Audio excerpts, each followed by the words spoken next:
Travel അപ്ഡേറ്റിന്റെ മറ്റൊരു പുത്തൻ ലക്കത്തിലേക്ക് എവർക്കും ഹൃദ്യമായ സ്വാഗതം. നവംബർ 30 മുതൽ ഡിസംബർ 3 വരെ UAE ഗവൺമെന്റ് നാഷണൽ ഡേ ആചരിക്കുകയാണ്. അതുകൊണ്ട് തന്നെ ആ ദിവസങ്ങളിൽ പുതിയ വിസക്ക് അപ്ലൈ ചെയ്യുവാനോ അതല്ലെങ്കിൽ പുതുക്കുവാനോ പറ്റില്ല.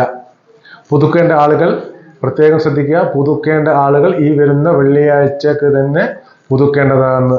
അല്ലാത്ത പക്ഷം ഏജൻസികൾ ഫൈൻ ഈടാക്കുകയും അത് നമുക്കൊക്കെ ഭീമമായ നഷ്ടം ഉണ്ടാവുകയും ചെയ്യും. ഇതിനൊക്കെ പുറമെ ശ്രദ്ധിക്കേണ്ട മറ്റൊരു കാര്യം, നമ്മൾ ഫൈന് വന്നു കഴിഞ്ഞാൽ അവർ നിങ്ങളെ അബ്സ്കോണ്ട് ആക്കുകയും GCC മൊത്തം ബാനാക്കുന്ന കാര്യത്തിലൊക്കെ വരികയും ചെയ്യും. അതുകൊണ്ട് തന്നെ എല്ലാവരും പ്രത്യേകം ശ്രദ്ധിക്കുക. ഈ വരുന്ന വെള്ളിയാഴ്ചക്കകം വിസ പുതുക്കുകയോ അതല്ലെങ്കിൽ രാജ്യം എക്സിറ്റ് ആവുകയോ ചെയ്യുക. രാജ്യം എക്സിറ്റ് ആയി കഴിഞ്ഞാൽ നമുക്ക് 1 മാസം കഴിഞ്ഞാൽ എന്താക്കാൻ പറ്റുള്ളൂ, പുതിയ വിസയിലേക്ക് വരാൻ പറ്റുള്ളൂ. അത് പ്രത്യേകം ശ്രദ്ധിക്കേണ്ടതാണ്. അപ്പോൾ ഇതിനെക്കുറിച്ചുള്ള കൂടുതൽ വീഡിയോ ഇതൊക്കെ നമ്മുടെ മുൻകാല വീഡിയോയിൽ ഇട്ടിട്ടുണ്ട്. അതിൻ്റെ ലിങ്ക് ഇതിൻ്റെ ബയോയിൽ നമ്മൾ എന്താക്കും പിൻ ചെയ്ത് വെച്ചിരിക്കുന്നുണ്ടാവും. അത് പ്രത്യേകം ശ്രദ്ധിക്കുക.